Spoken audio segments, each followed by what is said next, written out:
avant que ça empire. Il y a eu un cours en SVT là-dessus sur comment la grossesse conduit souvent à avoir un enfant. Adaptation, improvisation. Mais ta faiblesse, ce n'est pas la technique. À l'occasion, je vous mettrai un petit coup de polish. T'es sûr de ce que tu fais? J'ai des fiches très détaillées sur l'anatomie humaine. Je m'en doute. Ça fait de vous un tueur plus efficace, n'est-ce pas? Exact. Ah, non mais t'es fou, pourquoi tu hurles comme ça? Toutes les 5 minutes, il y a une bombe ou je ne sais pas quoi. Bonjour à tous et bienvenue dans notre podcast consacré sur des news ciné sinon rien, avec moi pour m'accompagner Bas. Bonjour tout le monde. Et Gino. Salut tout le monde. Le principe de l'émission est simple, on commentera les news des dernières semaines, on en débat ensemble dans les cases commentaires afin que vous puissiez également vous exprimer, nous y répondrons avec plaisir, des bandes annonces, un sorcier roi du box-office et notre débat sur Avatar 2, ça commence maintenant. Commissaire, on nous communique que la police a découvert que la victime du second meurtre portait le même nom que la femme tuée ce matin. Monsieur le commissaire, est-il exact que ces deux meurtres ont été commis dans le même ordre que l'annuaire? Alors, première news, on va parler des Crimes du futur, une bande-annonce de chair et de sang pour le retour choc de David Cronenberg sur la croisette. Dans ces nouvelles images, on retrouve les obsessions du cinéaste, l'obsolescence du corps et de la sexualité, mais aussi sur la manière dont la chair devient la nouvelle source de spectacle et d'expérimentation.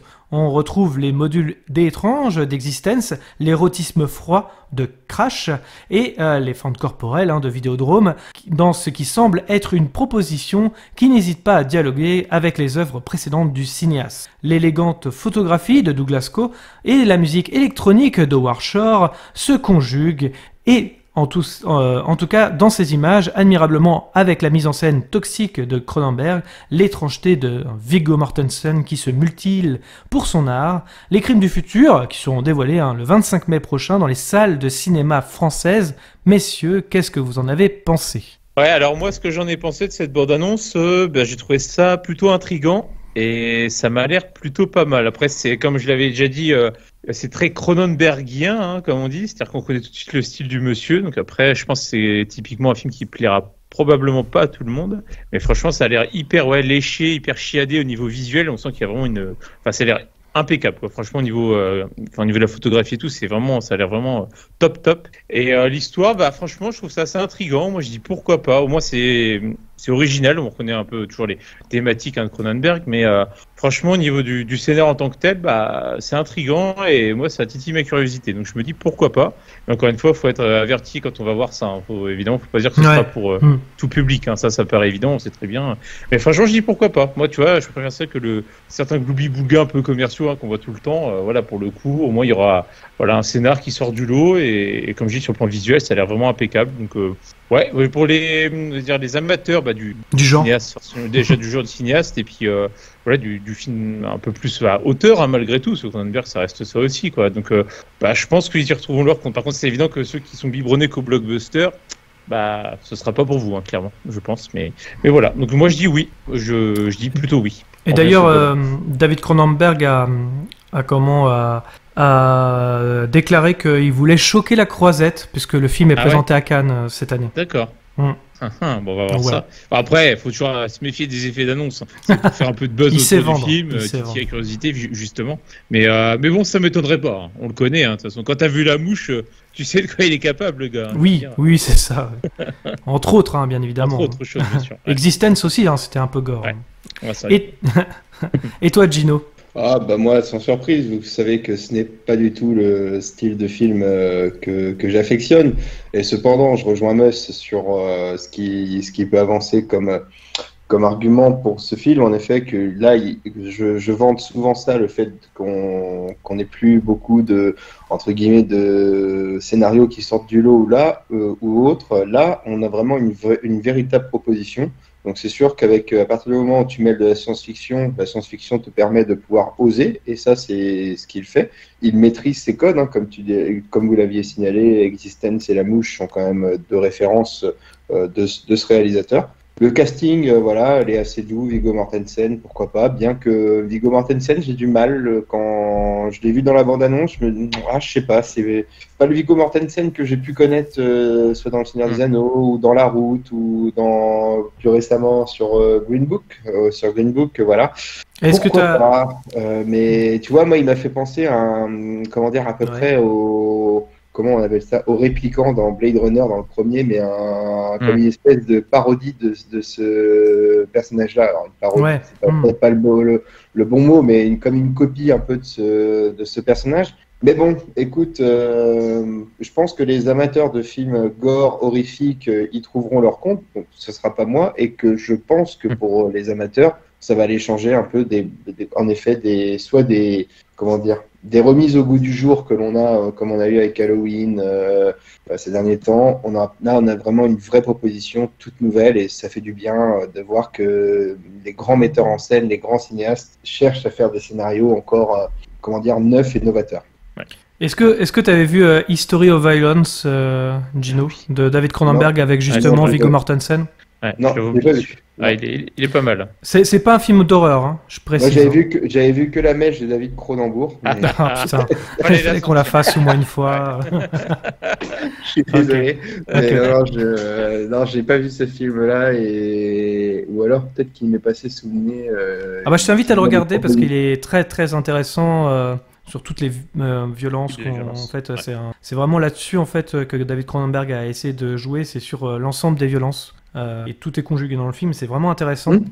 Donc ça vaut le coup. Après, c'est pour ça que je te dis le rapport Viggo Mortensen et David Cronenberg, en fait, il a déjà eu lieu sur plusieurs films. C'est pour ça que notamment sur un film de mafieux aussi où c'était un espion russe, ou en tout cas un agent russe. Mais par contre, j'ai oublié le titre du film. Je sais pas si tu l'as toi, Mus.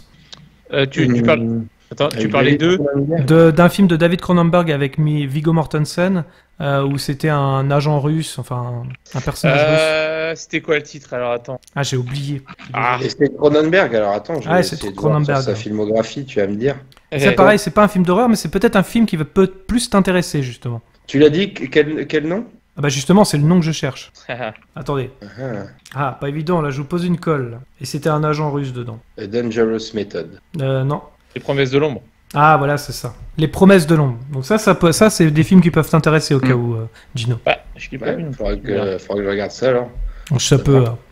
Si ça peut aider certains à entrer dans la filmo de... En parcourant la filmographie de l'ami Cronenberg, je vois qu'il avait réalisé en 1969 Crimes of the Future. Est-ce que c'était son inspiration pour ce film-là, justement? Ah, c'est peut-être issu justement d'un court-métrage qu'il a réalisé quand il était jeune. Ça, c'est possible. Ah oui, ça se pourrait. Alors, est-ce que c'est vraiment ça? Est-ce que c'est un court... Enfin, je sais pas si on peut qualifier un film d'1h03 de court-métrage. Si. C'est un film fantastique. C'est un film fantastique, considéré comme tel, et c'est de lui. Et les seules lignes de synopsis qu'on a, c'est un fléau déclenché par des produits cosmétiques tue toute la population des femmes sexuellement matures. Voilà, c'est tout. On n'a rien de plus. D'accord. Donc, je sais pas si ça peut être, c'est le même titre, on va dire la même volonté d'utiliser le corps humain comme, pas comme arme, mais comme véritable souffrance, si tu veux. Je sais pas comment l'expliquer. C'est ça, le Apple Cinéma de Cronenberg, c'est toujours le côté des corps qui sont un peu pas mutilés, mais ils jouent avec le corps, ou la transformation d'un corps, et qui joue bien sûr sur ses personnages. Hein. C'est un mec qui est frustré de ne pas avoir pu être médecin légiste, c'est pas possible. C'est un peu ça. Et cela dit, quand je regardais la bande-annonce, justement, pour donner à peu près mon avis par rapport à ça, c'est que je trouvais que c'était vraiment un melting pot de tout ce qu'il avait fait avant. Je sais pas si vous avez ressenti ça en regardant, pour ceux qui ont vu les autres films, mais... Si, je suis assez moi, je suis mal placé pour pouvoir en parler. C'est pour ça que... Voilà. Non, mais oui, on ressent clairement la patte, hein. Ça c'est clair, direct, que, comme je dis, même si tu sais pas si tu connais ça un peu ces films et que, tu vois la bande-annonce sans savoir que c'est lui, immédiatement très rapidement, tu te doutes que voilà, derrière ça, tu te dis pas peut-être que c'est Cronenberg, tu dis que ça pourrait être lui ou quelqu'un qui s'en inspire, parce qu'effectivement, tu reconnais vraiment la manière, même les sujets de toute façon. Donc, franchement, c'est pour ça que je me dis quelqu'un qui est déjà fan de Cronenberg, là pour le coup, je pense que ce sera dans la droite lignée de ce qu'il a pu faire précédemment. Et franchement, je me dis déjà, faut voir le scénario évidemment, faut voir le film en tant que tel, mais ouais, je suis plutôt optimiste pour le coup. Hein. Mais j'insiste bien sur le côté particulier de. Oui, totalement. Mais j'aime bien moi les messages qu'il a derrière à chaque fois en fait. Donc c'est toujours intéressant. Et il a vraiment été toujours considéré comme un réalisateur un peu clivant dans le monde horrifique. Non. En fait, il choque parfois par ces scènes. Moi, je me rappelle de La Mouche, hein, notamment, c'est pour pas nommer La Mouche, qui était un remake hein, à la base. Donc déjà, c'était mal parti pour lui, entre guillemets. Mais c'est un très très bon remake. Et en fait, moi, je sais que c'est des scènes qui peuvent être choquantes pour les gens. Au point de, des fois, tu peux tourner le regard de l'écran, tellement c'est un peu viscéral, un peu voilà. Il y a toujours le côté, en fait, c'est comme si tu regardais quelqu'un avoir un cancer presque, et alors que d'autres réalisateurs auraient peut-être fait ça un peu plus proprement, quoi. Ils auraient vraiment fait une tête de mouche assez sympathique. C'est pas du tout les propos de Cronenberg, par exemple. Très bien. Ouais. Mais en tous les cas, moi je sais que ça a l'air intriguant aussi. Je suis assez d'accord avec ce que dit Meus là-dessus. Donc à voir, effectivement. Ouais. Mais en tout cas, ouais, vraiment, visuellement, moi j'ai pris une claque, j'exagère un peu, mais bon, je me suis dit tout de suite, putain, ça a l'air hyper bien travaillé. Quoi. Franchement, là-dessus au moins, on pourra pas dire. Mais bon, pour faire un bon film, il faut un bon scénar après. Hein. C'est beau. S'il est beau, c'est bien, mais. Ce qui est intéressant, c'est qu'ils en dévoilent pas trop justement sur l'histoire. On peut être vraiment surpris. Et comme les déclarations, encore une fois, ça peut être effectivement pour vendre le film, mais ici, l'idée est de choquer. Ça peut être aussi intéressant parce que Cronenberg, en fait, ce qu'il veut faire, c'est un petit peu sortir de la zone de confort de son spectateur. Donc, je suis intéressé aussi. History of Violence, par exemple, pour pas citer celui-là, en fait, mais je sais qu'au cinéma, il n'était pas choquant, mais il m'avait marqué. C'est-à-dire qu'à la fin de ma séance, je savais pas quoi dire. J'étais bousculé, j'étais... pas bouleversé, parce que c'est pas le mot, mais... Ouais, j'étais pas forcément dans un état où, on va dire, de joie en sortant du cinéma. Au contraire, j'étais un petit peu, pas choqué, parce que c'est pas le mot, mais comment bousculé. On a été chercher un petit peu le côté violent, et en même temps de dire, c'est quoi la violence et qu'est-ce qu'elle entraîne, surtout. Là, ça fait poser des questions, quoi, derrière. Et d'ailleurs, en parlant de violence, là, vous saviez qu'il était aussi acteur, David Cronenberg? Ouais, il apparaît dans plusieurs films, des fois des caméos d'ailleurs. Ouais, il joue dans Jason X. Je savais pas. Oh la vache. Il y a des mauvais choix parfois. Je paierais cher pour voir ça. Je l'ai vu il y a longtemps, mais pas gardé de grands souvenirs. Mais bref. C'est plus des caméos qu'il fait en général. Après, j'ai pas son CV d'acteur, mais il me semble que c'est des caméos. Eh bien, on peut passer à la seconde news si vous êtes OK. Yes. Et là, on va parler un peu plus enfant, puisqu'on va parler de Buzz l'éclair, puisqu'ils ont dévoilé une ultime bande-annonce. Donc, si Woody et les autres ne sont évidemment pas de la partie, on regrette tout de même de ne pas apercevoir on a effectivement les 3 petits extraterrestres verts qui font peut-être leur apparition dans le film. Néanmoins, Buzz est accompagné de Sidekick, un assez surprenant personnage puisque c'est un chat robot domestiqué répondant au nom de Sox. L'animation se montre très réussie et il semblerait également qu'un véritable effort ait été fait du côté des décors qui ont tous l'air très convaincants et variés, offrant à chaque nouvel endroit une réelle identité visuelle. Le film est réalisé par Angus MacLean, le co-réalisateur du Monde de Dory, et créé spécifiquement pour le format IMAX qui arrivera en salle le 22 juin 2022. Messieurs, qu'est-ce que vous avez pensé de cette bande-annonce de Buzz l'éclair? Vas-y Gino, à toi l'honneur. Je t'en prie. Eh bien, écoute, au moment où nous avions fait un peu les prévisions sur l'année 2022 du cinéma, il me semble que j'avais mis ce Buzz l'éclair dans l'un des 3 films qui m'aurait tenté le plus cette année, si je dis pas de bêtises, ou alors dans un de ceux que j'aurais été tendance à aller voir. Ouais. Et la bande-annonce m'a donné une impression assez mitigée. Je vais m'expliquer. Je trouve que techniquement, c'est propre, c'est magnifique. Moi, je trouve ça très bien. Et puis, avoir un spin-off de Toy Story avec Buzz l'éclair, ça m'intéressait plutôt. Comme je disais, le côté où Toy Story 2 s'ouvrait sur une aventure de Buzz qui est dans un niveau de jeu vidéo, voilà, avec et totalement. tout. Ça, je me suis dit, tiens, il y a un truc intéressant à exploiter. Et dans cette bande-annonce, sauf erreur de ma part, je n'ai pas l'impression que ce fameux, ce anti-héros Zurg n'est mentionné. Mais par contre, quand je vois la fiche technique du film sur l'excellent Wikipédia, il apparaît à la distribution dans les voix originales. Donc, moi, je pense qu'ils vont le mettre quand même. Donc, peut-être que c'était pour le fait de ne pas en dire trop. Par contre, j'ai l'impression que le dessin animé prend une tournure un peu trop cartoonesque. Après, voilà, c'est tout public aussi, hein, donc forcément, il faut bien que ça puisse parler aux enfants. Mais c'est marrant cette fiction dans la fiction quelque part, je trouve. Ouais, l'idée est pas trop mal. Je suis assez d'accord avec toi, mais je trouve que on a mis davantage l'accent sur l'humour que sur l'esprit aventure en fait. C'est mon ressenti là-dessus, mais sinon après, en effet, je pense que petits et grands risquent de passer un agréable moment au cinéma devant ce Buzz l'éclair. C'est ce que je pense en tout cas. Je sais pas si. Voilà. Ouais, mais c'est un personnage, voilà, tu vois, là on était passé sur l'ère du motion capture, on a refait le Roi Lion, on a refait Dumbo, on a fait plein de trucs comme ça, et là on va exploiter un personnage qui parle à notre génération, nous les trentenaires et nos 10 ans, tu vois. 95, Toy Story. Hein. Ouais, déjà. Ah ouais, déjà.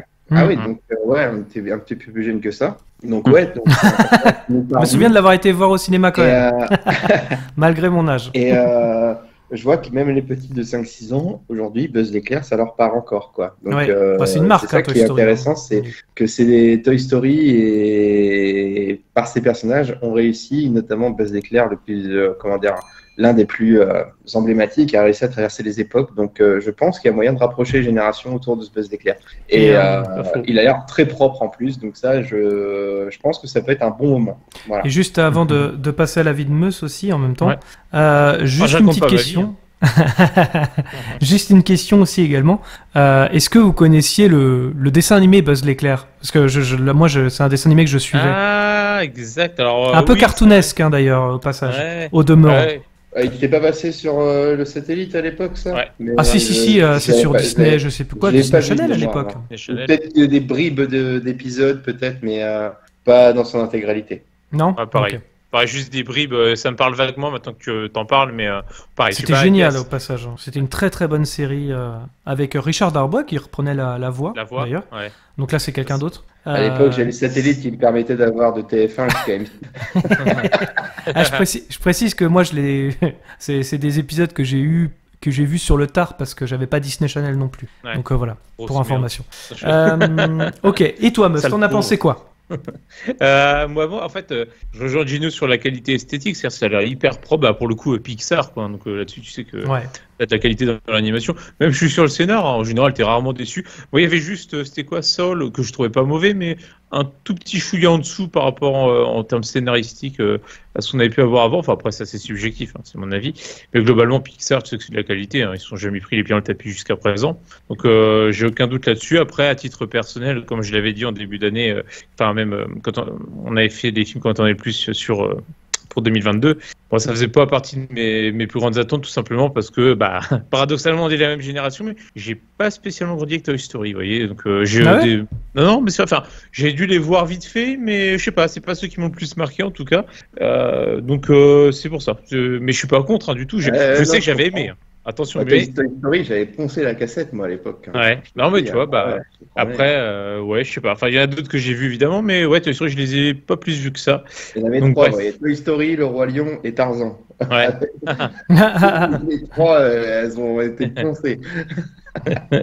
Donc voilà quoi. Mais non, je pense que ça plaira aux petits et grands. Après, avoir le scénario, comme je dis, bon, vu que c'est Pixar, je suis assez rassuré là-dessus. Je pense que ça plaira aux petits et grands, j'ai aucun doute là-dessus. Mais moi, pas d'attente particulière, hein, comme je l'avais déjà dit de toute façon. Ouais. Ouais. Bah, je sais que moi, comme je le disais tout à l'heure, je parlais de la petite série cartoonesque que j'aimais beaucoup parce qu'on allait de planète en planète. Mais alors attention, c'était au moment où il était déjà Buzz l'éclair. Donc c'est pas là, on est sur une origin story. C'est ça, hein, de toute façon. Ouais, je crois. Oui, donc c'est un petit peu différent, mais quand il fait partie justement de Star Command, je crois que c'est comme ça que ça s'appelle. Ouais, c'est ça, Star Command. Je sais qu'après, il est avec une équipe, des personnages totalement différents, et ils vont de planète en planète, un petit peu comme Green Lantern, vous voyez, un peu l'idée de Buzz l'éclair en fait. Et du coup, ce qui était intéressant, c'est que comme on voyageait de planète en planète, on découvrait des mondes, voilà,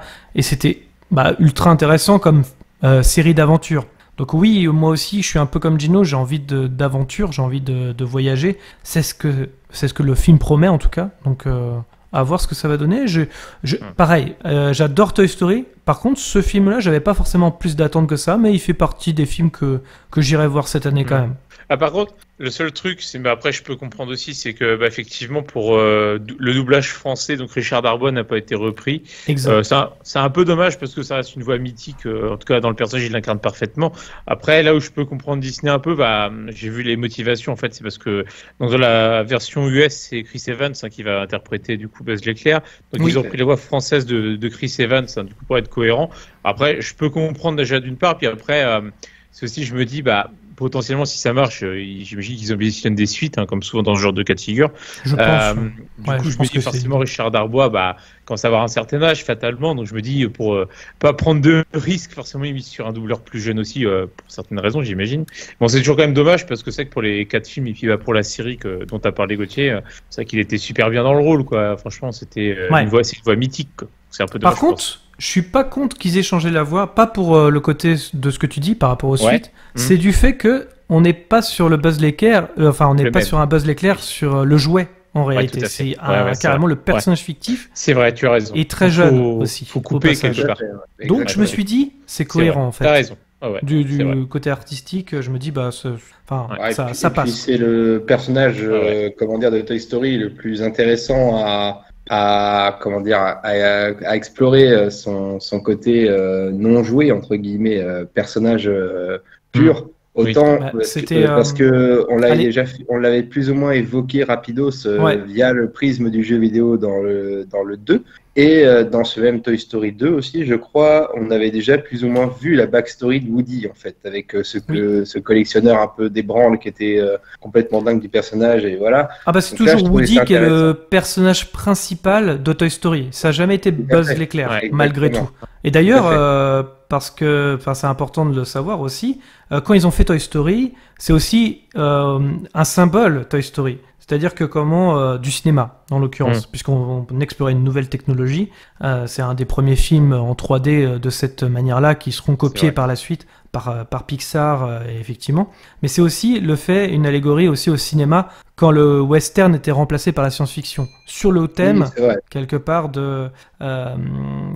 c'était les westerns, il y en avait énormément et puis après il y a eu la science-fiction qui a totalement changé les codes, et les gens, ils allaient voir plus de science-fiction que de western, et c'est comme ça que le western est mort. Donc tu sortais de John Wayne pour aller vers la planète des singes. Ouais, un peu, c'était ça. C'est pour ça les chevaux ont été remplacés par les navettes, et les cow-boys par les cosmonautes. Donc c'est pour ça que Toy Story aussi est un monument quelque part. Ça peut parler aussi aux grands comme aux petits, si on regarde tous les symboles derrière, en quelque part. Complètement. Donc, et je sais pas, je voyais ça aussi. Moi, j'étais complètement passé à côté, mais apparemment en 2000, il y a eu un direct to VOD qui est direct to cassette, on va dire à l'époque. VHS. Qui s'appelait Buzz l'éclair, le film, le début des aventures. Et j'avais jamais entendu. Ça, c'était le cartoon. Et effectivement, c'était le pilote, je crois qu'il durait un peu plus longtemps. 1h10 à peu près. Voilà. Celui-là, je l'ai vu. Okay. Et je l'ai trouvé très bien. J'étais passé complètement à côté. Tu vois. Ouais. Parce que c'est vrai qu'après, Buzz l'éclair s'efface. Je sais pas si vous avez remarqué au fur et à mesure des suites. Donc que ce soit Toy Story 2, 3 et 4, Buzz l'éclair, il est quasi absent du 3 et du 4. Hein. C'est vraiment Oui, limite du un 3 et du personnage 4, tertiaire. oui, carrément, ouais. Exact. Dans le souvenir, les 3 et 4, j'en ai pas des grands souvenirs. Je les ai vus une Ah, fois le ou 3, deux, mais, c'est un chef-d'œuvre, le 3. Il est excellent. Vraiment. c'est celui où ils sont donnés à la maternelle, ça? Ouais. Et puis ils sont. Enfin, il y a une scène assez émouvante vers la fin, notamment. Bon, je spoil pas pour les gens s'il y en a qui l'ont pas vu, ok. mais c'est vraiment. C'est excellent, quoi. Et puis il y a Ah, mais aussi c'est le vrai truc que générationnel dans le 3. J'ai plus le souvenir du Toy Story 1 et 2, moi, c'est vrai que ça, c'est les deux premiers que j'ai plus vus. Ouais, mais. Les Toy Story 3, si vous regardez bien, il est très très bien noté. Hein. Ah oui, mais de toute Ouais, façon, mais- Toy Story en soi est une saga, franchement, même à montrer aux enfants d'aujourd'hui, quoi, aux petits enfants qui naissent et tout. Là, c'est Ouais. dans quelques années, c'est toujours un sujet émouvant. La relation qu'on a avec ces jouets, on grandit, on les oublie, on les néglige. Et je trouvais ça assez, avec le recul, quand tu deviens adulte, que tu regardes ça, tu te dis, ouais, c'est assez marrant de se mettre dans la peau Ouais. du jouet, entre guillemets, de s'imaginer que eux aussi peuvent avoir des sentiments, qu'ils se sentent délaissés. Et ça veut aussi dire un message aussi, les jouets, voilà, les personnes ne sont pas des jouets non plus. Il y a cette connotation-là qui est intéressante, c'est ça qui est intéressant à voir. Et voilà, quand tu vois adulte, en fait, tu peux trouver ton compte parce qu'il y a une double lecture derrière, effectivement. Complètement. Je repense au 3, surtout que je me dis, qu'est-ce qu'ils ont à raconter en plus après le 1 et le 2, quoi, parce qu'on se dit c'est quand même des jouets, quoi. Et c'est vrai que le troisième film, en tout cas, parlait beaucoup justement de la transmission d'un jouet, par exemple, parce que Andy, il est proche de l'université, donc il joue plus. Comment on passe justement des jouets préférés à une petite fille, quelque part, qui elle, a besoin de jouets, par exemple. Donc c'est Tout à fait. toujours intéressant de voir la transmission et c'est un peu de génération en génération. effet. Ah, donc puis là on n'est pas du tout sur de la Je pense qu'on a nostalgie, fait le hein, tour finalement. de ce sujet-là. Ouais, bah. On avait conclu, je crois, sur Buzz l'éclair, donc. Ouais. Pas d'autre chose à dire sur le film. Donc. Non, on peut passer à la prochaine news. À voir Ah. si vous avez des enfants. Voilà, Ouais, je pense que ça va être ça. Effectivement. Eh bien, on passe à la troisième news. On va parler de Marvel, comme je sais que Gino adore, sur Doctor Strange 2, qui fait un démarrage canon au box-office français et même dans le monde. Un démarrage canon, donc, pour Doctor Strange in the Multiverse of Madness. Pour son premier jour en France, le long métrage réalisé par Sam Raimi a attiré 335 459 spectateurs, dont 1250 qui ont vu le film en avant-première. Il s'agit du plus gros score pour le premier jour d'un film sorti en 2022 et du troisième meilleur depuis le début de la pandémie, derrière Fast and Furious 9 qui était à 468 862 spectateurs et Spider-Man No Way Home 476 494 spectateurs. Une sacrée réussite pour le film de super-héros qui pourtant ne possède pas tout à fait le même nombre de copies diffusées en France que ses prédécesseurs. Ces 619 écrans contre les 882 de No Way Home donnent alors d'autant plus de valeur au très joli démarrage de ce Doctor Strange 2. Et cite donc The Batman avec ses 257 546 spectateurs venus voir le film réalisé par Matt Reeves le jour de sa sortie, de la même façon que Doctor Strange 2 devance de loin le démarrage du premier volet des Aventures du Sorcier et ses 197 428 tickets vendus en 2016. Un beau score qui serait le deuxième donc meilleur démarrage pour un film sorti en temps de Covid-19, devant The Batman comme l'on dit et derrière Spider-Man No Way Home, donc à voir si ces prévisions seront validées, mais force est de constater que l'excitation autour de ce projet est palpable. Notons qu'à l'instar de The Batman, Doctor Strange n'aura pas le droit à une diffusion en Russie à cause des événements liés à l'invasion de l'Ukraine, en ce qui concerne bien sûr une bonne partie du Moyen-Orient, puisque le long métrage ne sera pas diffusé non plus à cause de personnages LGBTQ. Qu'est-ce que vous pensez de ce démarrage, messieurs ? Je me lance parce que je sais que Vas-y, tout ce qui est super-héros, c'est pas spécialement la tasse de thé de notre seigneur Super-héros et horreur en plus. Je t'en prie. Écoute, moi je trouve que c'est un beau démarrage, c'est sûr. Après, bon, le problème c'est que Marvel maintenant c'est une recette quand même qui est maîtrisée et on sait que ça marche bien auprès du grand public. Donc pour l'instant, ça ne faiblit pas, malgré aussi le contexte qui est pas toujours facile. C'est une marque qui fonctionne bien parce qu'elle est ancrée. Maintenant, ça fait 10 ans largement. largement, plus de 10 ans. Ouais. Le premier Avengers était sorti il y a 10 ans, justement, déjà d'ailleurs. Ça fait Oui, c'est vrai. en y repensant. Donc c'est vrai que maintenant, voilà, c'est pour du jeune public et du grand public, donc en général, c'est quelque chose qui fonctionne bien. Je sais que moi, à titre personnel, je commence à m'en lasser, je deviens un vieux con, hein, ça je le dis assez souvent. Donc je me lasse un peu, j'ai pas vu les derniers, ça me saoule un peu, mais pour autant, je vais être objectif aussi, je me dis, ce film-là, sur le papier, a l'air sympa. Enfin, par rapport aux autres Marvel de manière générale, je me dis pourquoi pas Sam Raimi. Effectivement, il a l'air d'avoir le côté un peu, la petite pointe horrifique qu'il peut y avoir dedans, me dit que ça peut être sympa aussi, changer un petit peu. Bon, après, il faut pas s'attendre non plus à quelque chose de gore et tout. De gore et compagnie. Quoique, apparemment, il y a du sang, hein, on m'a dit. Ouais, Donc, ça reste les premiers retours que j'ai. Et puis voilà, une petite coupure sur le visage comme à chaque bataille, et puis basta, quoi. Enfin, ça va pas aller en chercher général, c'est très difficile de mourir dans un Marvel. C'est ça.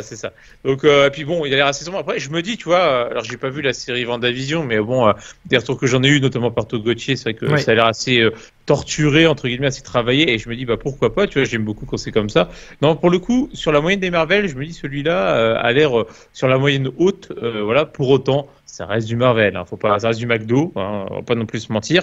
Oui. Voilà. Mais il y a moyen, j'en suis sûr, par contre, de passer un bon moment de divertissement, ça sans aucun doute. Je pense que le contrat sera rempli sans problème. Enfin, pour ceux qui l'ont vu, d'ailleurs, ils pourraient nous confirmer dans les commentaires, mais j'ai aucun mal à le croire, en tout cas. Voilà. Mais c'est vrai que quand je repense un petit peu à ça, moi, surtout au niveau des chiffres, oui, effectivement, la recette ne faiblit pas. Pourtant, ça n'a jamais été autant critiqué. Sur Internet, sur les réseaux sociaux, en tout cas la formule Marvel commence à lasser, tout le monde le dit, et pourtant... Je sais pourquoi. Je dirais juste que tu as une grosse base de fans de comics, même de fans tout simplement des Marvel au ciné, hein, voilà, et puis eux c'est des fidèles, ils s'en démordent pas, et tant mieux, enfin voilà. Mais c'est tous ceux qui à côté aimaient bien l'univers, un peu comme moi finalement, qui à la base aiment bien l'univers aussi, adhérer au film, et puis... c'est une recette qui, au bout d'un moment, c'est toujours pareil. Enfin, tu meurs, mais t'es pas forcément mort complètement. On peut trouver des subterfuges pour te faire revenir. Sauf que maintenant, avec les multivers et compagnie. Et le problème, c'est que moi, c'est ça qui me fatigue. Je pense qu'il y a des gens que ça fatigue à ce niveau-là en disant, c'est bon, on a fait un peu le tour. Et voilà, je me dis, c'est sans fin, en fait. Le problème, c'est que tant que ça va faire de l'oseille, ils vont continuer en dépit du bon sens parfois. Et c'est ça qui doit lasser une partie du quoi. Mais il y aura toujours un noyau dur qui ne va pas lâcher l'affaire. En tout cas, ce noyau dur s'amplifie visiblement, parce que les chiffres sont là, quoi. C'est ça qui est ouf, en fait. Ouais.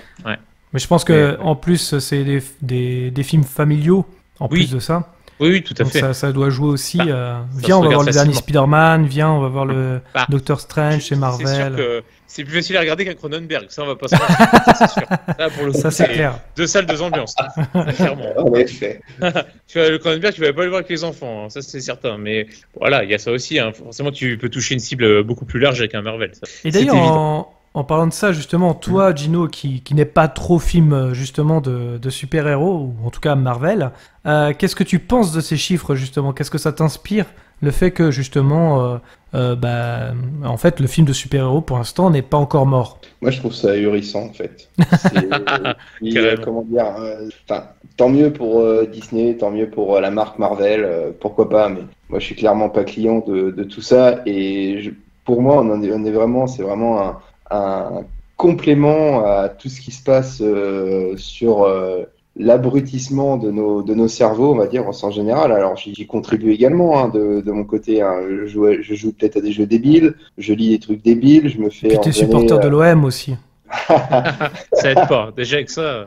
Ouais, mais fallait commencer par là. Ah oui, non, mais c'est pour ça, j'attendais qu'il finisse, là.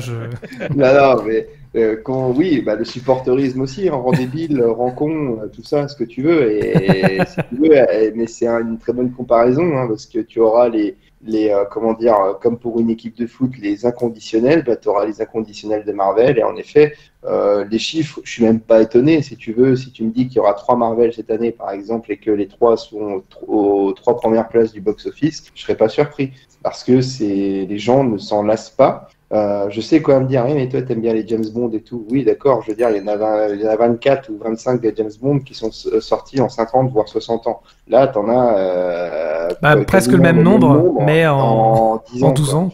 En 12 ans. Ouais, tu vois, donc c'est ça qui me sidère. C'est que moi, c'est tout ce que je déteste. En 14 ans, pardon, ça fait 14 ans. Excuse-moi. Dans le côté cinéma, c'est voilà, là on a la poule aux œufs d'or, on l'étreint jusqu'à l'os, enfin jusqu'à la moelle, comme tu veux. Vous prenez l'expression que vous voulez. Mais on crée rien, quoi. On va s'inspirer d'un comics, voilà, on va peut-être faire un scénario qui va tenir sur un post-it, et puis après on fera un Avengers 5 ou 6 où on va mettre tous les super-héros qu'on a eu, donc on va faire une grande réunion, donc c'est du fan service à gogo en fait. Voilà, je trouve que le cinéma perd de son charme de ce fait d'avoir que des super-héros, et à croire que c'est devenu la facilité en fait. Si ton studio est au bord de la faillite, fais un film de super-héros, tu vas peut-être t'en relever, quoi. Mais d'ailleurs, Marvel était au bord de la faillite avant que le premier Iron Man ne sorte. Hein.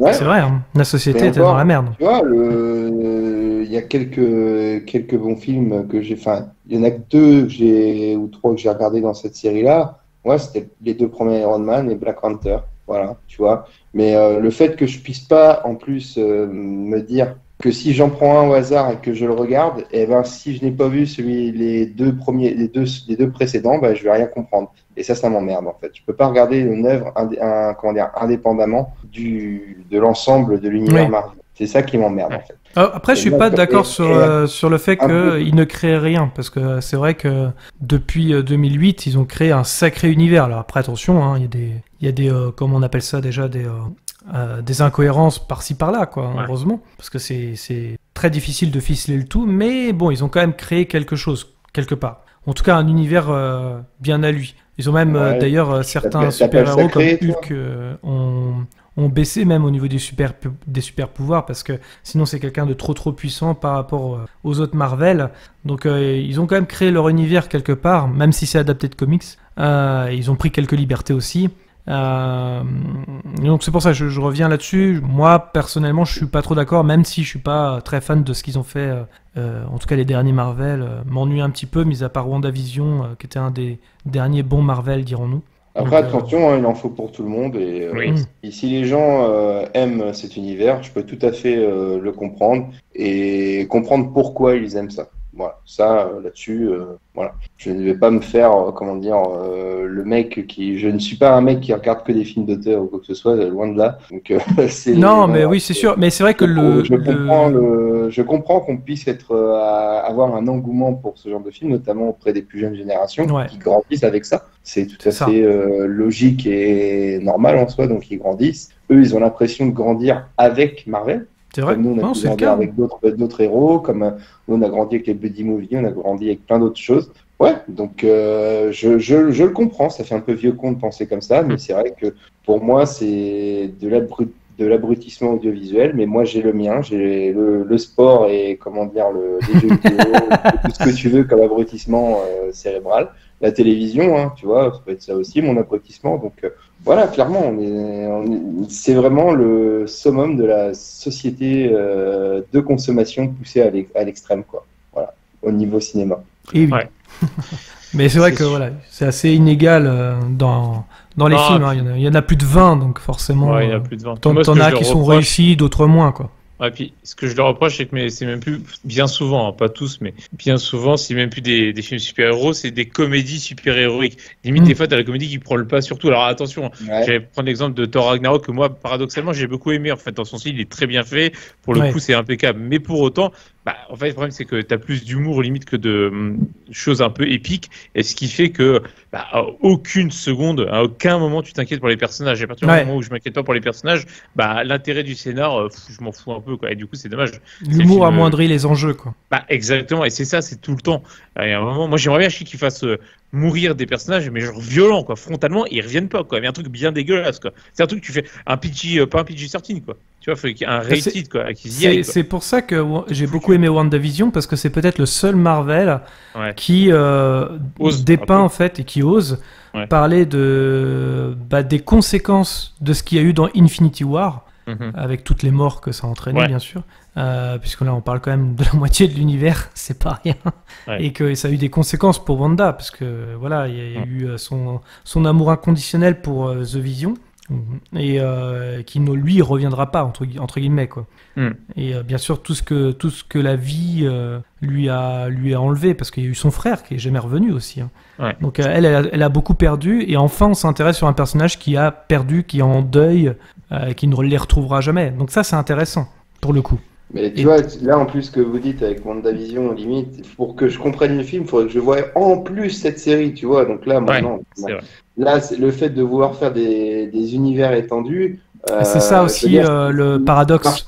Ce qui marchait très bien avec Star Wars au moment où c'est sorti, c'est que quand George Lucas a monté son projet, il avait son idée en tête, donc il s'est basé d'une œuvre littéraire à la base. Il s'est dit, je vais adapter ça en prenant les événements de la Seconde Guerre mondiale, notamment pour construire son récit cinématographique. Mais derrière, il avait pensé au fait, bah ouais, moi je peux créer des histoires autour et tout. Donc c'est ça que j'appelle créer, si tu veux. Là, tu repars des comics de base, en fait, si tu veux.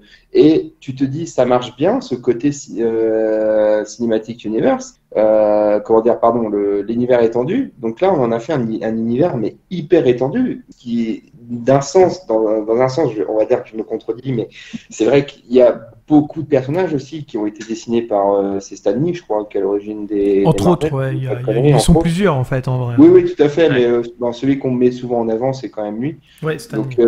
voilà, c'est bon, que chacun, je pense que à la base, quand ils ont été dessinés, c'était pas forcément de base pour être regroupés. Bon, après, même si les comics, même dans les années 50 et autres, on a commencé à faire il y a eu déjà des réunions. Ouais, il y a déjà eu des réunions, ce genre de choses, donc c'est un peu la suite de l'histoire. Et par contre, le truc avec Marvel, c'est que tu diminues l'effet hype, en fait, pour un film, pour une production ou quoi que ce soit. Dans cette société de l'instant, sachant que tu vas en avoir un autre dans 4-5 mois, tu n'as plus vraiment de hype sur le film à venir. T'as pas de 3 ans. Ouais. Je vois ce que tu veux dire, parce que tu vois, si on prend l'exemple des Christopher Nolan, par exemple, où on avait 3 ans entre chaque film, la hype était plus intense, puisque l'attente est meilleure parfois que le film. Oui. Quelque part. Oui, mais aujourd'hui, on veut un film tout de suite, on veut un produit tout de suite, effectivement.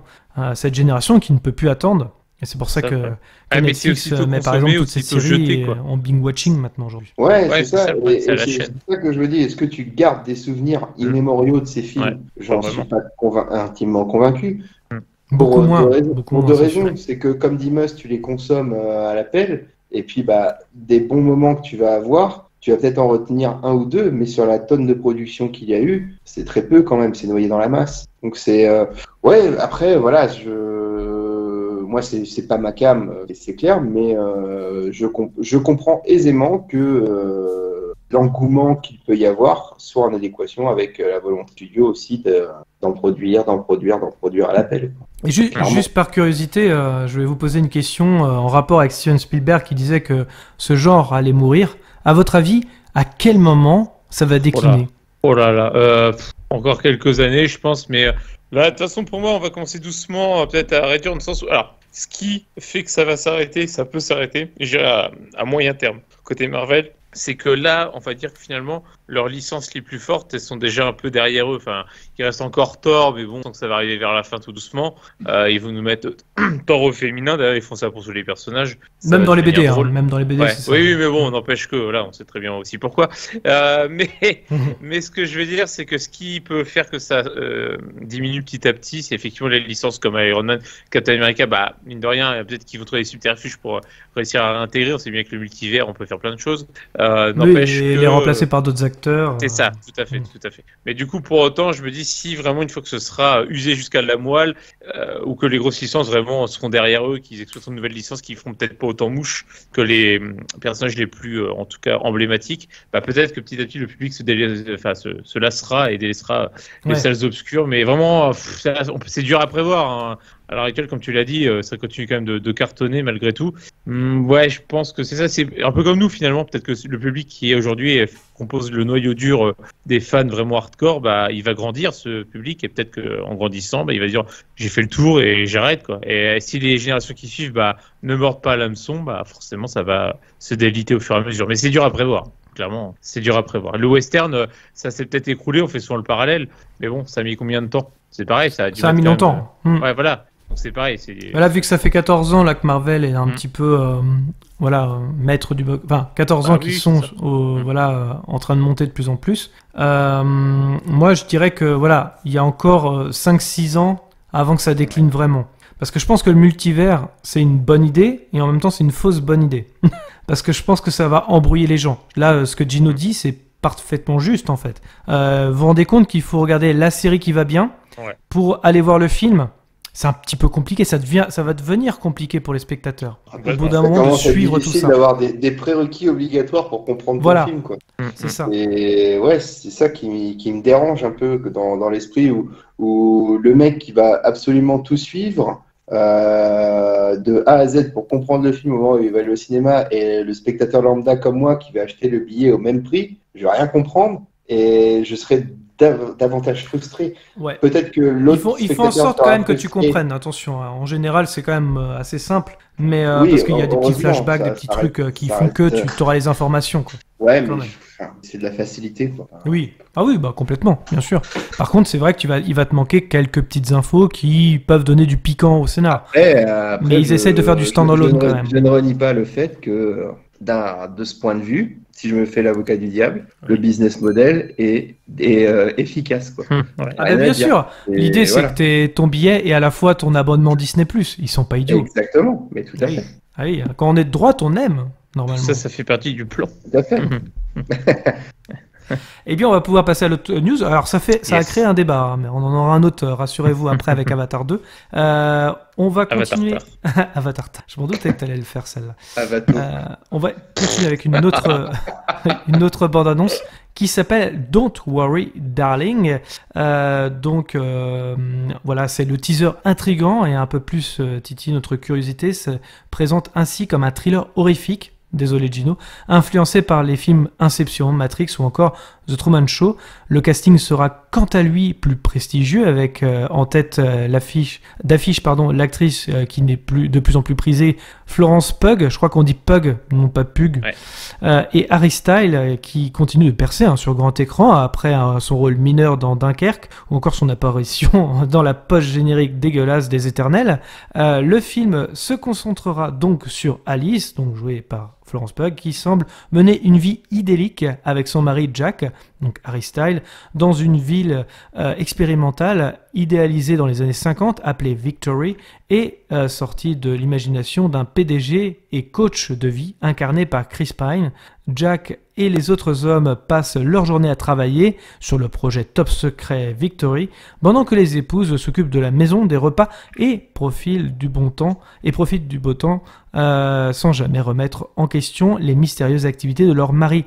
Mais à mesure que son couple se dégrade, Alice commence à se poser des questions, notamment quel sinistre secret la communauté cache sous ses airs paradisiaques. Après son teen movie et son thriller horrifique, Olivia Wilde, qui est réalisatrice, devrait ensuite s'atteler à un exercice encore différent avec un biopic sur la gymnaste américaine Kerri Strug, sans oublier son projet Marvel et Sony sur un spin-off de Spider-Man, bien qu'il ne donne plus de nouvelles depuis plusieurs mois. Don't Worry Darling est quant à lui attendu dans les salles françaises le 28 septembre 2022. Donc, messieurs, qu'est-ce que vous avez pensé de cette bande-annonce? Écoute, non, comme tu l'as signalé en préambule, en effet, ça m'a fait penser comme tu dis, à Truman Show. C'est exactement ce qui m'est arrivé à l'esprit à la fin de cette bande-annonce, mais un truc qui est assez subtil et assez bien fait, selon moi. Peut-être que je suis naïf, mais je trouve que justement ce côté thriller psychologique, tu comprends pas vraiment tout de suite de quoi il va s'agir. C'est ça qui est assez intéressant. On ne sait pas si c'est un malade mental qui décapite des chiens dans des poubelles ou ce que tu veux, ou qui tue des gens. On sait même pas trop. C'est ça qui est assez intéressant, assez malin. Et je trouve que le côté, on va dire, film d'époque, avec vraiment les habits des années 50, les ça décors... donne du Harry Style. Ouais, c'est ça. Ça donne bien, du Harry bien, Style, Ah, en allez, effet. je l'avais. On valide. Mais oui, ça m'a laissé un peu ce truc-là, parce que on peut soit partir là-dessus, soit sur un peu, pas non plus 50 nuances degrés, mais tu vois, sur le côté un peu la libération sexuelle dans les années 50 des femmes au foyer américaines, je sais pas, leur interrogation à ce sujet. Voilà, avec Chris Pine concevant comme un leader de secte, mais on ne comprend pas où est-ce que ça va en venir. Donc, ça m'a intrigué. Alors après, je dis pas que forcément que j'irai voir au cinéma, peut-être quand il passera à la télé, mais ça a l'air d'être une proposition tout à fait honnête. Voilà. Je ne remets pas ça en cause, en question. Je trouve que la bande-annonce avec la musique et tout m'a quand même intrigué. Je dois bien le reconnaître. Ouais, bah écoute, pourquoi pas, effectivement. Et toi, Mus? Pareil, c'est-à-dire qu'au niveau, parce que t'es un petit peu thriller, un petit peu ambigu, on sait pas trop exactement ce que ça va donner. Enfin, pareil, c'est un peu comme Cronenberg, mais dans un style un peu différent. Forcément, ça me titille un peu ma curiosité. Ça a l'air déjà pareil, visuellement, ça a l'air très bien filmé, ça a l'air très propre. Le casting est franchement sympa.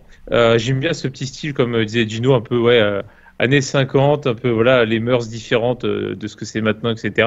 Ça a l'air bien travaillé, les décors et tout, donc je me dis pourquoi pas. Après, c'est le genre de film, je pense, alors je le dis à l'instinct, j'irai un peu qui tout double. Soit c'est une excellente surprise et genre c'est hyper bien mené au niveau scénar, etc., au niveau, tu vois, intrigue. Soit à l'inverse, genre ça intrigue et finalement tu vois le film, tu dis ah bah finalement quelle déception, quoi. J'ai un peu peur que c'est l'un ou l'autre, quoi. Ça va être qui tout double. C'est vraiment comme ça que je le ressens, donc je sais pas. Je reste méfiant du coup quand mon instinct voilà me dit de me méfier. Mais par contre, ouais, franchement ça a l'air impeccablement fait à tout niveau, hein. Décor. Je suis d'accord avec toi sur le côté qui tout double, parce que la manière dont on a pu percevoir la bande-annonce, c'est que déjà tu te dis allez, ça va prendre telle direction. Si ça la prend, tu vas être content. Si ça prend une toute autre tournure, soit ça va être what the fuck, soit tu vas te dire ah non, ça c'est pas allé aussi loin que je l'imaginais. Donc ça peut être ta perversité à toi, ta propre perversité qui pourrait en être. Ouais, je vois ce que tu veux dire, Gino. C'est subtil. Là, parce que en même temps qu'on parle, j'ai remis la bande-annonce, mais sans le son. Il y a Véronique Sanson. J'arrête. Exactement. Il y a un petit truc de mise en scène qui est pas mal du tout. On voit comment Florence Pugh, du coup je vais l'appeler comme ça, qui s'enfonce dans sa baignoire, tu sais, sous l'eau en mode voilà, et son reflet reste en mode un peu paniqué et se retourne. Enfin, c'est des petits effets de mise en scène qui ont l'air vraiment pas mal. C'est un peu les effets Black Swan, un peu ça. Ouais, c'est ça. C'est un petit peu les noces rebelles qu'aurait rencontré The Truman Show, j'ai envie de dire. Ouais, un peu. Le côté Truman Show et tout, c'est vraiment le côté où tu te sens épié et tout. Trop parfait. En fait, j'ai l'impression que c'est un film anti-nostalgique, tu sais, un petit peu comme Last Night in Soho, hein, c'est un peu ça. C'est-à-dire qu'on idéalise une époque qui en fait ne devrait pas l'être. Enfin, je pense aussi, il y a une petite inspiration sur Fast and Furious, qu'il y a plein de bagnoles dans le désert à un moment. On sent l'inspiration aussi des grands films, quoi. C'était ça, oui, Mad Max, tout ça, quoi. Ouais, c'est ça. Non, mais Olivia Wilde a l'air très douée à la réalisation pour le coup quand on voit la bande-annonce. Elle a l'air très douée, ouais, ça a l'air très propre, ça a l'air impeccable, ça a l'air vraiment maîtrisé pour le coup quand on voit cette bande-annonce. Moi, maintenant, je me fie juste sur le scénar. Pour moi, c'est tout. Je peux pas mieux le résumer que ça. Je dis, ça peut être une excellente surprise comme vraiment un raté, une déception. Il faudra le voir évidemment pour le savoir. Ouais. Mais là, comme je te disais tout à l'heure, à voir si la déception elle vient pas de ton esprit et pas du film en lui-même. Oui, exactement. Il y a les interprétations, il y a tout ça, c'est évident. Exactement. Mais oui, après, je partage tout à fait ton ressentiment sur le fait que ce soit qui tout double. Ouais, bah, moi j'ai pas grand chose à rajouter, je suis d'accord avec tout ce que vous venez de dire en fait, ça peut être qui tout double et je trouve qu'effectivement esthétiquement le film a l'air de proposer quelque chose. Donc, par contre, il y a quand même Brigitte Bardot a pas dû être contente en voyant cette bande-annonce, parce que j'ai vu quand même 2 chats se faire bouffer et là c'est quand même niveau protection de l'animal, c'est pas top. Ouais. Désolé. Mais ça a l'air très sulfureux et c'est intéressant aussi. Elles ont été trucidées par Crispin Oui, c'est ça. Ah, putain. sur un scénario de Shane Vandy. Oh, putain. Tout est Ok, lié. ok. Niveau blague, on est C'est bien. lié, c'est lié. C'est l'atout Notre podcast humour sera du podcast. restricted 13, PG-13. Et Ouais, moi, je vas-y. me méfie des films aussi parce qu'il y a un plan, à un moment, on voit Harry Styles dans sa bagnole en train d'hurler tout seul au volant, tu sais. Ouais. Et moi, je me méfie toujours de ces films, entre guillemets, un peu d'auteur où on voit un mec genre hurler dans sa bagnole ou face à un miroir, machin, etc. Ce côté genre. Enfin. En général, c'est genre, on va en faire des tonnes au niveau de l'émotion, des personnages et tout. Et je me méfie toujours quand je vois un personnage gueuler tout seul. Je te Ah ouais. jure, ça fait hystérique et D'accord, tout. c'est un peu. Ah ouais, c'est un de mes. Ça, de exi- mes ça repères. existe beaucoup dans les films, hein, pourtant. Je sais, et ben Même justement, des bons c'est films. un gimmick où moi je me méfie toujours quand je vois ça. Je fais ouais. Ça veut dire que ça va être nul, mais je me méfie, c'est tout. Ouais. Bref, voilà, c'est des signaux qui m'interpellent. Petite news en bref, parce que c'est sorti aujourd'hui Ouais. au moment de l'enregistrement, puisqu'une nouvelle bande-annonce de Mission Impossible est sortie, qui s'appelle Death Reckoning, Part 1, c'est important de le signaler. Et je voulais avoir votre avis sur cette bande-annonce, tout simplement. Ouais. Alors, je me permets de me lancer en premier. Vas-y, je t'en prie. Alors, moi, je l'ai vu tout à l'heure, du coup, forcément. Ah, c'est tout chaud, c'est tout chaud. C'est tout chaud, ça sort du four, attention. Moi, j'ai très très peur parce que, franchement, on dirait un melting pot des derniers films qui sont sortis Mission Impossible. Il y a Ouais. plein de scènes, ça fait écho. Alors, je sais pas si c'est peut-être voulu parce que j'imagine que ça va être la conclusion de la saga avec Tom Cruise. Forcément, si c'est en deux parties, j'imagine que ça va aller dans cette direction. On verra, je peux me tromper. Et du coup, c'est peut-être voulu, mais moi j'ai peur que, en voyant ça, c'est là. Toujours aussi bien maîtrisé, toujours aussi fou. Je pense que tu peux en Ouais. prendre vraiment plein les yeux. Il n'y a aucun problème là-dessus. Ça a l'air un super spectacle. Je n'ai aucun doute là-dessus. Je pense que je vais l'apprécier. Mais j'ai peur qu'on arrive dans une phase où ils ont du mal à se réinventer à tout niveau. Ouais, parce c'est que difficile de faire plus épique que les derniers. c'est ça. C'est ça. Tu sais, toujours aller plus loin. Attention à pas non plus s'auto-caricaturer et aller trop loin et puis quitte à décevoir, quoi. Des fois, il faut savoir s'arrêter plutôt que d'aller trop loin et de finir un peu en autre boudin, comme on dit, tu vois. Donc, Ouais. c'est juste peur de ça. Il y a beaucoup de plans, de scènes. Là, on voit d'extraits de scènes. Franchement, on dirait le dernier, quoi. Le dernier et l'autre d'avant, il court Enfin, sur les l'autre, toits, là. machin, là, il court Ouais, je suis assez d'accord. en moto et tout. Enfin, Ben, on n'a rien vu de voilà. nouveau dans cette bande-annonce. C'est C'est peut-être ça, pour ça, en c'est ça. fait. Et on Bah, sait pas trop où ils veulent aller. Je vais effectivement. C'est peut-être te voulu, dire, hein. je vais peut-être te dire, Mus, mais Ouais. est-ce que dans les premiers plans, quand on te présente des décors, moi, Ouais. j'ai eu l'impression de voir John Wick 2. Tu vois, un peu avec l'espèce de château italien là où Oui. Ouais. tu te dis putain mais c'est John Wick 2 quoi. Mm. Et non, c'est Mission Impossible. Ah ouais, ok, Ouais. d'accord. Et C'est vrai, je suis d'accord. en effet, Même les couleurs. je rejoins tout à fait ce que tu dis. Et moi, ça me frustre dans le sens que ce soit fait en deux parties, parce que ça, c'est qui tout double, les films en deux parties. Ouais. Mais pas pour les mêmes raisons que l'on évoquait pour Don't Worry Darling, le qui tout double. Là, c'est vrai que sur une saga que j'aime bien, Harry Potter, c'était l'un des premiers à faire ça, un peu de séparer sa fin en deux parties. Dans le dernier, notamment. Je crois Ouais, que c'est le dernier qui fait ça. les reliques de la mort. Le 2, il y avait un sentiment de film bâclé par rapport à la première partie. Et voilà. Oui, Et ça je crois que c'était les critiques de tout fan et d'Harry sur, Potter. et sur une c'était pas mal, mais c'était bâclé, quoi. C'était dommage. Donc là, en plus, sur un Mission Impossible, t'as intérêt d'avoir quelque chose à raconter, et ce serait vraiment ne pas rendre hommage à cette saga qui, dans l'ensemble, est plutôt satisfaisante, Oui. très bonne. Ce serait Ah, je suis un pas gâchis, tout à fait d'accord, voilà. moi. Ouais, non, je peux comprendre, mais je veux dire, au sens général, si je prends sur l'ensemble, il y a quelques brebis galeuses là-dedans. Mais honnêtement, même là, quand tu vois le dernier Fallout, franchement, c'était. Ah, il était très bien. Ah ouais, Ouais, mais j'ai adoré, quoi. De vous à moi, là, tu vois, j'ai remis quelques extraits d'annonce en vous écoutant. Et t'as une course-poursuite en Italie, et ça rappelle vachement la course-poursuite à Paris, du coup, qu'il y avait dans le dernier. Après, ils sont en bateau, comme à Ouais. Paris dans le dernier. Et Enfin, puis on a vu ça aussi dans James Bond, la course-poursuite dans Oui. Rome avec Spectre. ouais, Oui. exactement. Enfin- Dans Spectre, oui, tu as raison. Si ils font de la redite par rapport à James Bond, ça va un Ouais, peu ouais. être gênant et ennuyant aussi. Et même les bombes du pont vert là, qui explosent, du coup, avec les gaz. Voilà. Ouais, non, mais voilà, c'est vrai que ça raconte pas Ouais, grand c'est une chose. scène dans un train, ça. Dans le scène dans le train, ça fait plus ou moins James Bond, toujours dans Spectre, un peu, quoi. Ouais. J'ai Voilà, l'impression, comme tu la- dis, il y a un peu de John Wick, un peu de James La bagarre Bond. sur le toit, ça fait un peu speed, tu vois. Ouais. Il y a vraiment beaucoup d'échos à la fois à d'autres films et aux autres films Mission Impossible. Ah ouais, Même ouais. c'est dans le premier Mission Impossible, le tout premier, où il est sur le train. Il y a ça aussi. Oui, c'est ça. Oui, Bah pareil, il y a une scène identique. Là. Enfin, moi, alors, je pense que c'est voulu. Je me dis, s'ils veulent faire une conclusion de saga, c'est côté, voilà, côté nostalgie, on fait les échos aux anciens, montrer que c'est une saga cohérente, voilà, qui se tient. Ouais. C'est peut-être voulu, hein, j'imagine que c'est voulu. Mais du coup, attention quand même. Hein, faut pas aller trop loin non plus. Pas comme je dis, se caricaturer soi-même. Quoi. Bah, c'est vrai que moi, c'est ce que je disais là tout à l'heure en répondant un petit peu à Gino. Du côté que la saga est extraordinaire. Moi, personnellement, je trouve qu'il y a on a un Mission Impossible sur 2 qui est pas extraordinaire sur la saga. Toi, ce que tu reproches, Gauthier, et ça c'est vrai effectivement, c'est qu'il y a beaucoup de séquences dans certains films, certaines Missions Impossibles où ils vont trop loin en fait. Au bout d'un moment, on n'y croit plus parce que et puis des scènes d'action interminables. C'est Rogue Nation, je crois. Dans Rogue Nation, par exemple, il y a une course poursuite, elle est interminable et ils changent de véhicule toutes les, voilà, je pense pour cutter. Bon, sinon ça serait indigeste. Mais moi, en tant que spectateur, je m'ennuie au bout d'un moment quand il y a trop d'action et qu'on narre plus quoi que ce soit.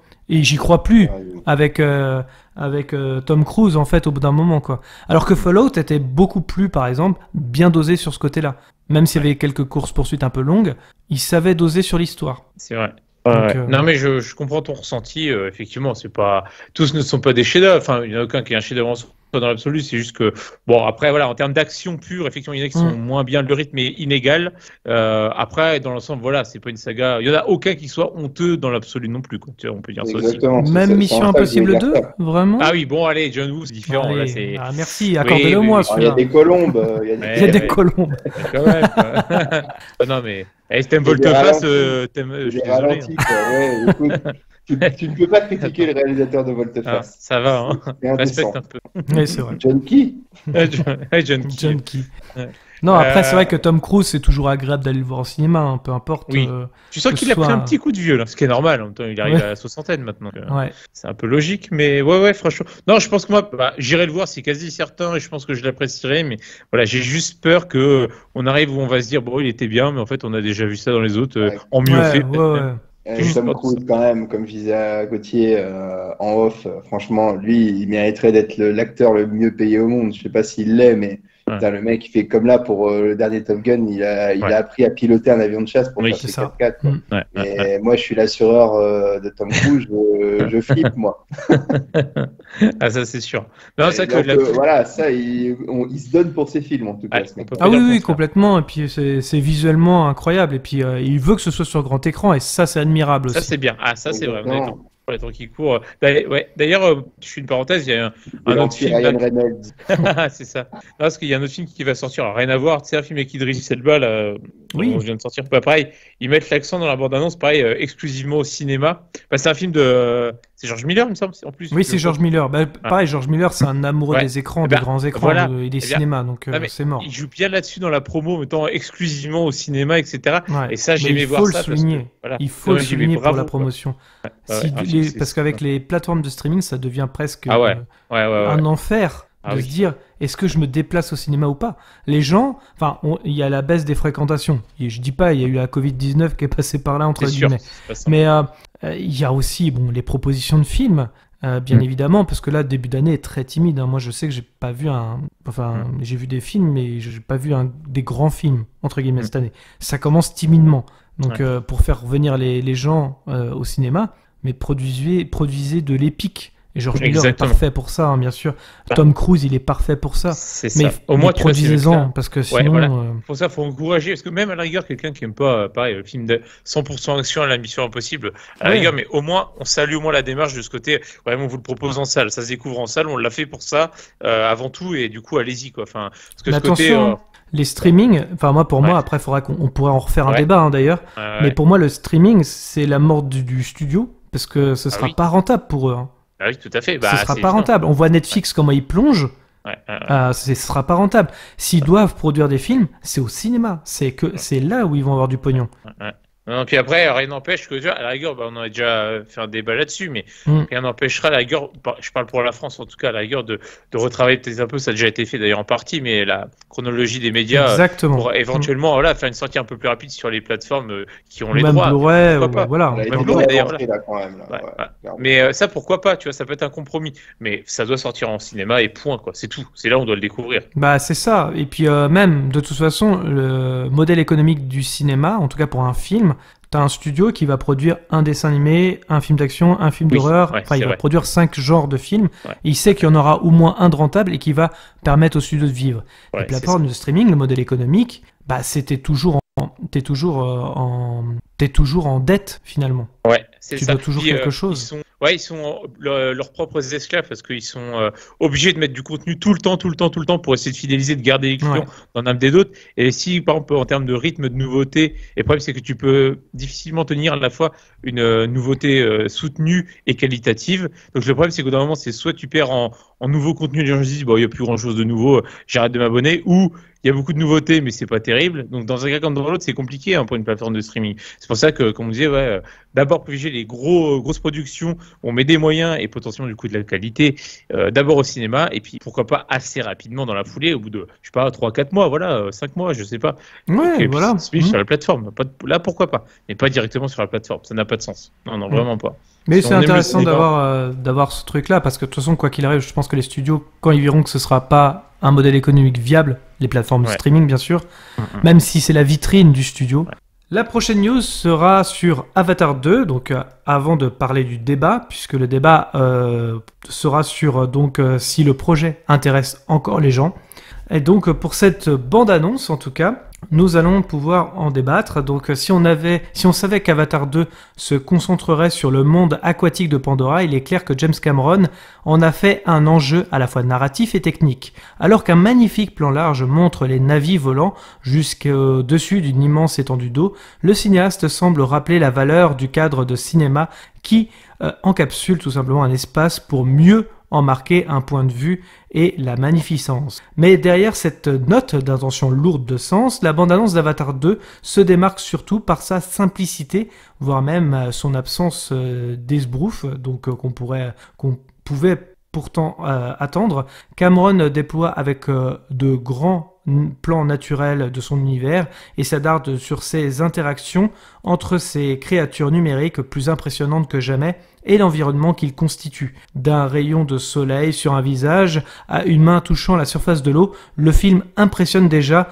par son photoréalisme et sa retranscription ultra détaillée des lois de la physique. Le cinéaste semble bien parti pour nous emporter une nouvelle fois dans les profondeurs de ces images, soutenues par une 3D d'ores et déjà jouissif. En tout cas, ces choix de découpage précis et aérés sont clairement pensés pour accompagner l'œil dans la découverte des mondes marins de Pandora, le tout en mettant au centre de son dispositif des corps tout aussi émerveillés que le spectateur. On pense bien entendu à cette baleine extraterrestre mise juste à côté d'un des protagonistes, ou encore plus généralement à ces plans spectaculaires où la fauve aquatique de la planète se dévoile aux côtés des navires. La dimension holiste d'Avatar 2 a visiblement été poussée dans ses retranchements et donne encore plus envie de découvrir les tenants et aboutissants de ce nouveau plan mythologique.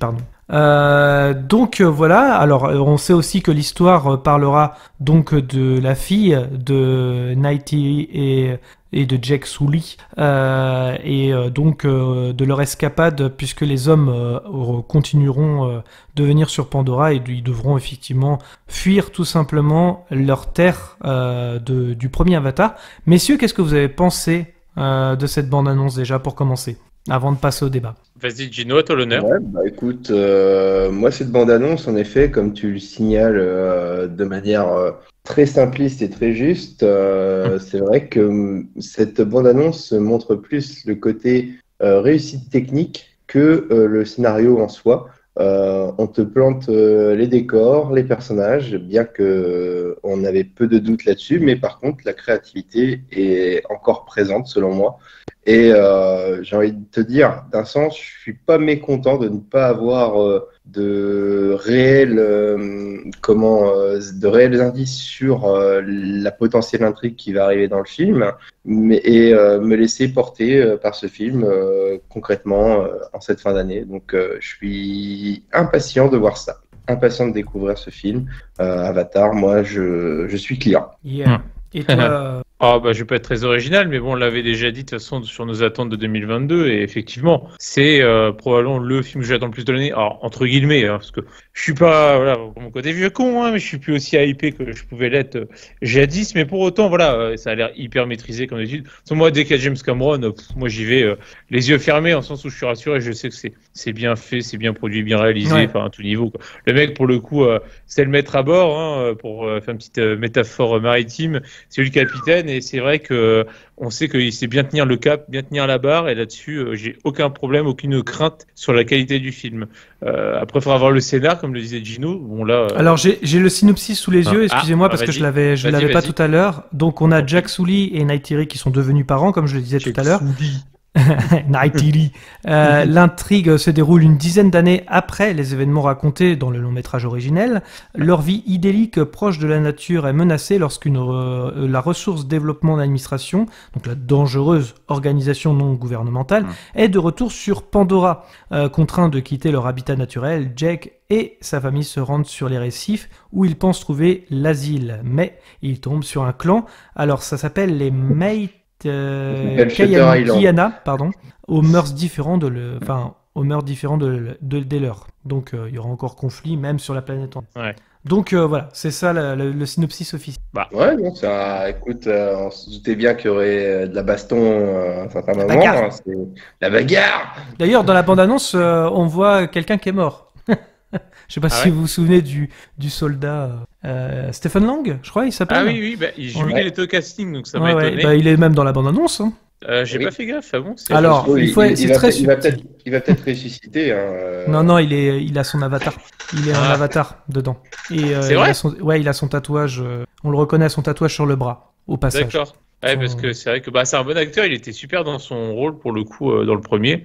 Mais oui, moi je pensais que ce serait des flashbacks au début, c'est quand j'ai vu il y a Michel Rodriguez aussi dans le casting, donc je me dis ils auraient pu recruter. Je pense qu'ils ont Jack, vu que Jack il arrive à ressusciter auprès de son avatar, je pense qu'ils ont découvert le moyen de tromper la mort, à mon avis. Ouais, et puis il y a aussi, je pense, on verra si c'est des flashbacks ou pas, peut-être pas en l'occurrence, mais c'est aussi, vu que ça date quand même, le dernier c'était 2009, 13 ans, c'est quand même énorme, donc aussi faire des rappels entre le premier et le deuxième film, ça peut être nécessaire, effectivement, il y aura peut-être de ça aussi, pour le coup.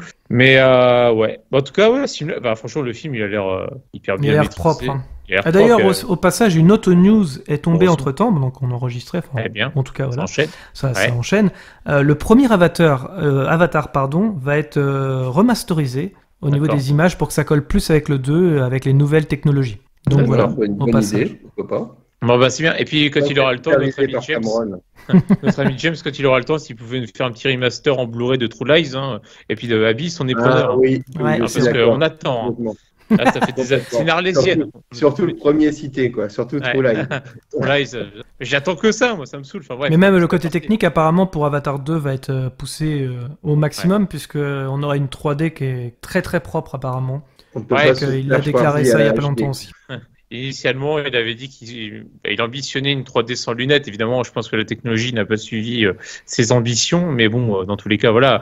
Et puis, il faut s'attendre, je pense, connaissant notre ami Cameron, à un film d'au moins 3 heures comme le premier. Oui, je pense que ça va être des trucs assez longs, effectivement. Il a mis le temps pour le faire. Moi, j'en viens au débat, puisque ça suit avec le débat. Ouais. Est-ce que vous pensez que le projet intéresse-t-il les spectateurs, malgré que ça date de 2009? Oui. Évidemment, t'as qu'à voir les commentaires, moi que j'ai vu sur internet, où globalement oui, il y en a plein même. J'ai vu des commentaires du style bon courage aux autres films qui sortiront dans la même période. Non, mais c'est vrai, c'est évident parce que justement, mais pour le coup, c'est l'antithèse de tous les films actuels à la Marvel. C'est-à-dire que pour le coup, il a même trop de temps évidemment, mais lui, il a pris beaucoup de temps avant de sortir ses nouvelles suites. Donc après, je sais pas, ça va être quoi le rythme pour les suites qui vont suivre. C'est tous les 2 ans. Tous les 2 ans. Mais en tout cas, il aura pris le temps pour les faire, les peaufiner, etc. à tout niveau, que ce soit des scénaristiques, j'imagine, et évidemment visuels. Donc là, pour le coup, c'est l'antithèse de ce qu'on trouve actuellement sur le marché hollywoodien pour les blockbusters. Donc là, non, je pense que ça va cartonner. À mon avis, il n'y a aucun problème là-dessus. Il va y avoir de la hype. Justement, le côté 3D, là, on va se dire, il y a une vraie plus-value, contrairement à certains films où c'est pas toujours le cas. Ouais. Donc non, moi, j'ai aucun doute là-dessus. Après, de là à battre son ancien record, j'en sais rien. Le marché, surtout l'après-Covid, on sait très bien que ça va être plus compliqué, mais il va cartonner en tous les cas. J'ai aucun problème là-dessus. Il passera le milliard sans problème. Oui. Sans problème. L'avenir va nous le dire. Je suis bien d'accord là-dessus. Hein. C'est un film qui, je pense, est attendu, bien que, justement, moi, je trouve on en entend pas assez parler, bien au contraire. Et, enfin, je veux dire, contrairement à Marvel et autres, eux, où ça, on en entend parler tous les 3 mois. Mais là, en effet, oui, ça, c'est vraiment le truc. C'était le vieux serpent de mer.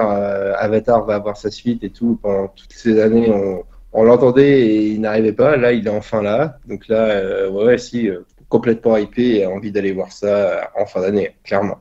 Bah, moi, je sais que c'est l'attente de l'année aussi, moi, de mon côté. Et puis, bah, voilà, j'espère aussi qu'il va marcher parce que, mine de rien, cette attente, elle a duré quand même extrêmement longtemps. Ça a été repoussé. Alors après, moi, j'ai rien tu vois, contre. Comme tu parlais, il a 13 ans d'attente quand tu disais. Oui, 13 ans. C'est-à-dire qu'il y a des gamins qui ont 13 ans aujourd'hui. Est-ce que Avatar, ça va leur parler? C'est ça. C'est pour ça que je me permets de faire un débat si le projet intéresse-t-il encore aujourd'hui, sachant qu'il y a carrément presque une génération finalement qui est passée. Qui est passée, quoi. Je vais peut-être t'y intéresser un petit peu avant tes 25 ans. Si tu as un petit peu moins de 25 ans, peut-être que ça va t'évoquer des grands souvenirs et que tu as envie de voir la suite à partir de cette génération-là. Mais c'est vrai que Avatar est un projet Attends, le mot est un peu fort, en effet, un peu confidentiel par rapport à tout ce qui se passe dans l'industrie cinématographique aujourd'hui. Donc, Et un autre truc aussi qui m'a fait que j'ai voulu faire ce débat avec vous, également, c'est que le premier Avatar est très critiqué, mine de rien, malgré son succès incontesté. Le premier Avatar, aujourd'hui, quand j'en parle avec certains, en me disant « Ouais, mais Avatar, franchement, c'est un remake de Pocahontas. Ouais, ça va pas plus loin, quoi. » Tu fais « Ok, dégage. » quand même, quoi. C'est très réducteur, bien sûr. Surtout que le modèle, entre guillemets, Pocahontas, il a été repris par beaucoup de films. Donc ça veut dire que beaucoup sont des remakes de Pocahontas, donc ça n'a rien à voir, en fait, finalement, je pense, comme on dit, c'est très réducteur. Et tu verras que les mêmes qui t'ont dit ça seront dans les salles de cinéma en décembre. Exactement. Ouais, justement, c'est pour ça aussi, c'est ce qui me faisait un petit peu, entre guillemets, peur quand je parle souvent du film Avatar. Il est carrément très très critiqué, les gens n'aiment pas plus que ça le film, alors que pourtant, à l'époque, il avait même dépassé Titanic, quoi. Oui. Si, c'était quand même un bon film à l'époque. Franchement, moi je me souviens que c'était le premier film que j'avais vu en 3D au cinéma. Et c'était une claque la 3D. Hein. Oui, c'est une claque. Exactement. Nous, on était bouche bée devant.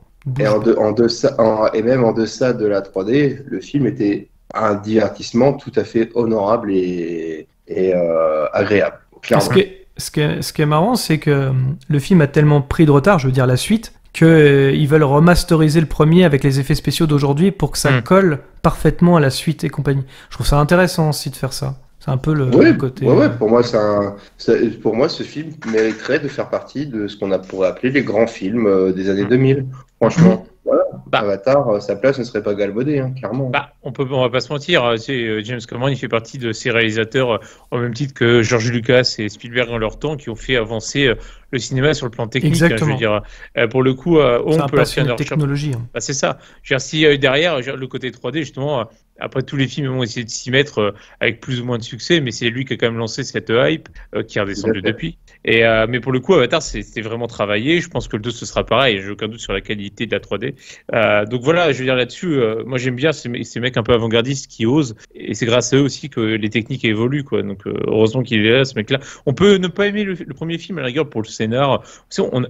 Comme tout film, tu as oui, bien sûr. Attention, j'ai rien contre ceux qui n'aiment pas, mais c'est juste que sur le coup, je comprends pas trop en fait. Ouais, c'est ça. Faut arrêter. Le côté succès et les critiques derrière, quoi.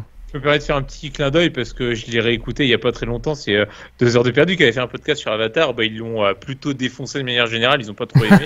Après, ils ont le droit. C'est normal. Non, mais voilà. Je veux dire, à la rigueur, l'univers, t'adhères pas, il n'y a pas de souci. Mais c'est vrai qu'après, globalement, on peut au moins saluer la tentative, en tout cas la proposition. C'est ce que je veux dire. Là-dessus. Et je trouve encore même mieux fait que certains films qui sortent aujourd'hui. Hein. Ah oui, complètement. Ça c'est sûr. C'est un constat qu'on s'était fait les années qu'on suivit, je me rappelle. Oui. Plusieurs fois, on allait voir des films au cinéma en disant attends, Avatar est sorti il y a 3, 4 ans, 5 ans, et il était mieux fait, comment c'est possible? C'est vrai.